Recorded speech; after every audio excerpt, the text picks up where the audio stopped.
मैं थोड़ा देर इंतजार कर।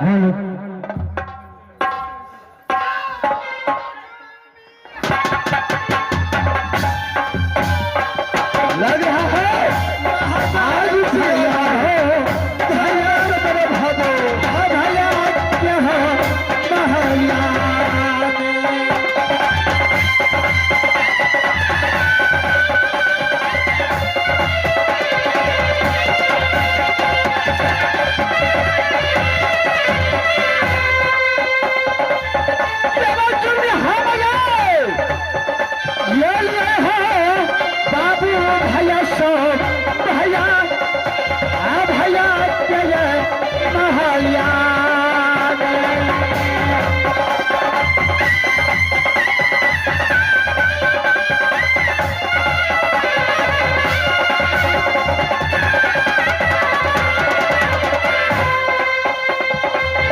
बतासा नहया चोरी क्या हो बाबू भैया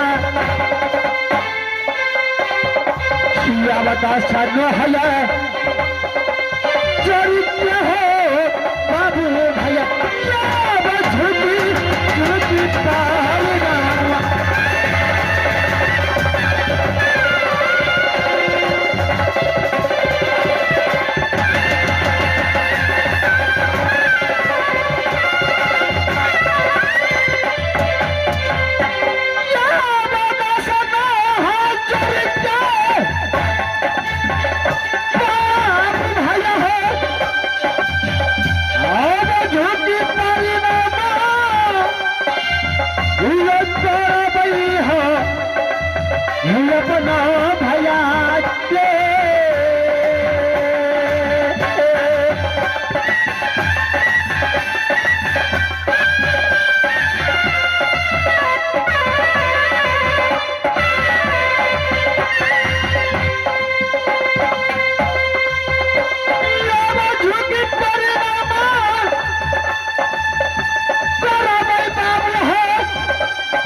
सबसे पहले ये बताओ भाई विषय अपनी राज जादवपुर का समाचार क्या है भाई विषय भैया बोलो।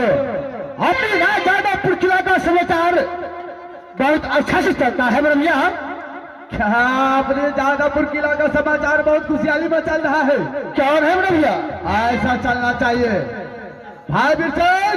बोले भैया तुम्हारा क्या समाचार है भाई विषय? भैया बोलो।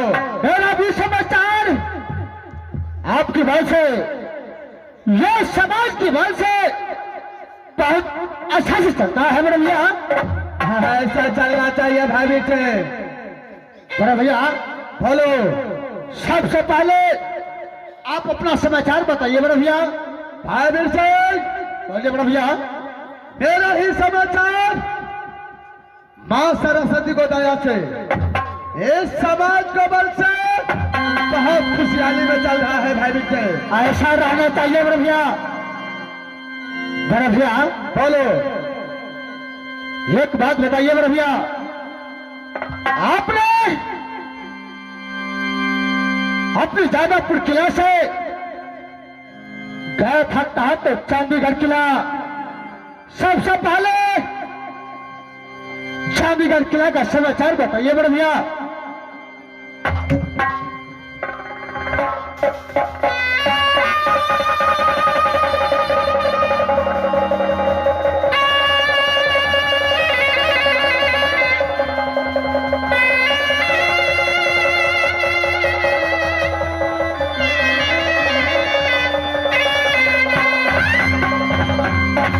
भैया फाइव से बोलिए बड़े भैया। चांदीगढ़ का समाचार पूछ के तुम क्या करोगे भाई बीर से? आज मेरा दिल चाहता है आज दोनों भाई किसी जंगल शिकार खेलने के लिए जाएंगे भाई बीर से। क्या बड़े भैया, क्या मैं चांदीगढ़ किला का समाचार नहीं समझ सकता हूँ क्या? क्या करोगे भाई बीर सिंह से चांदीगढ़ का समाचार पूछ के तुमने? अरे भैया बोलो। जब तक आप चांदीगढ़ किला का समाचार नहीं बताइएगा तब तक मैं शिकार खेलने के लिए नहीं जाऊंगा बड़े भैया। बोलिए बड़े भैया। मैं चांदीगढ़ सोमवार का जब तक मैं समाचार तुझे नहीं बताऊंगा तुम मेरे साथ शिकार खेलने के लिए कहीं नहीं जाओगे। कदाप नहीं जा सकता है बड़े भैया।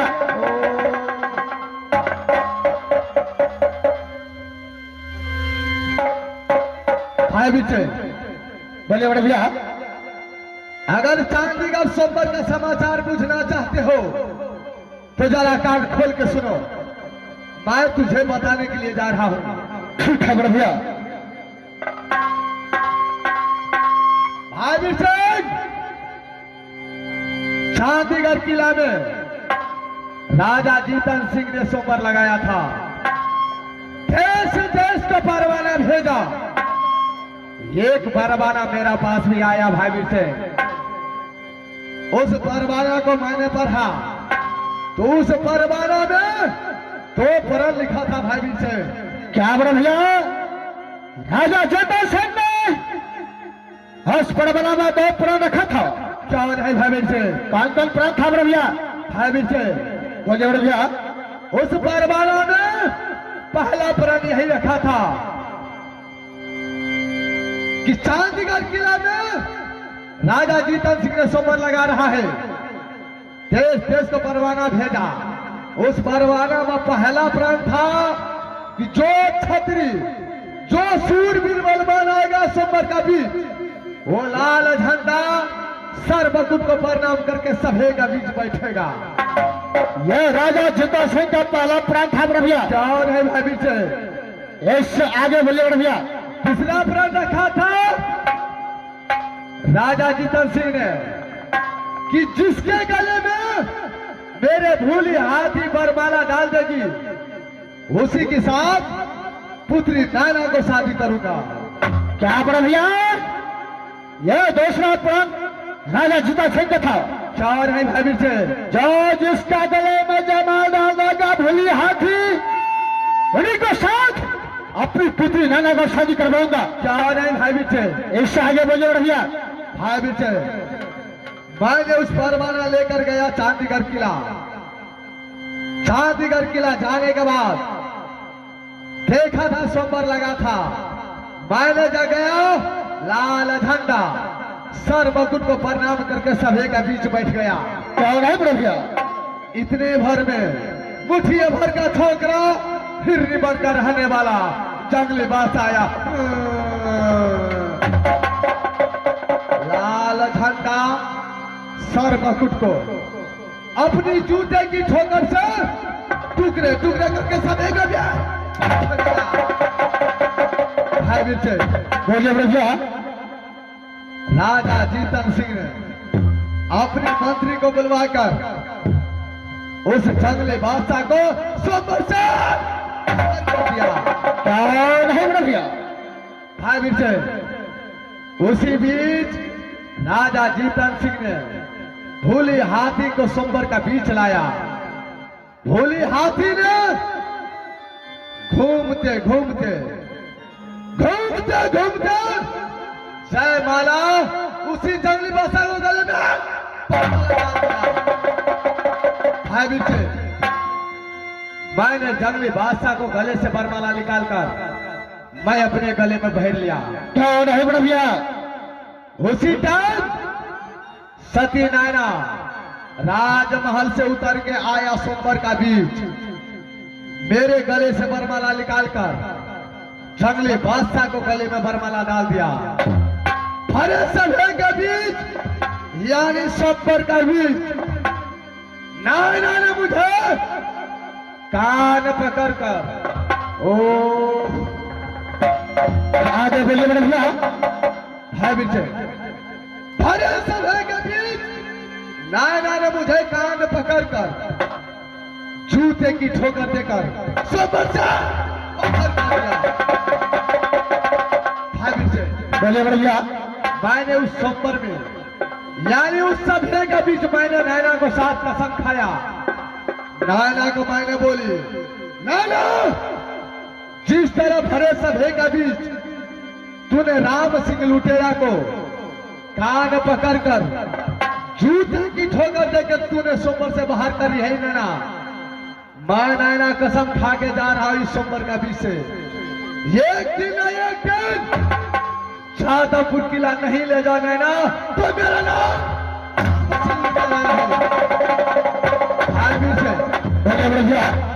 मैं सोमवार से नैना को साथ कसम खाकर अपनी जादवपुर किला आ चुका हूं। भाई वीर से बोले भैया क्या वर्णन बताऊंगा नैना को भाई वीर से।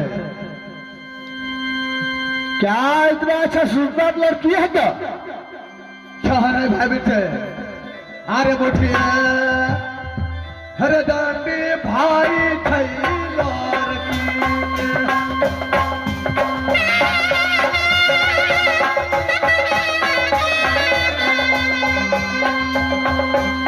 मुठिया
भाई विजय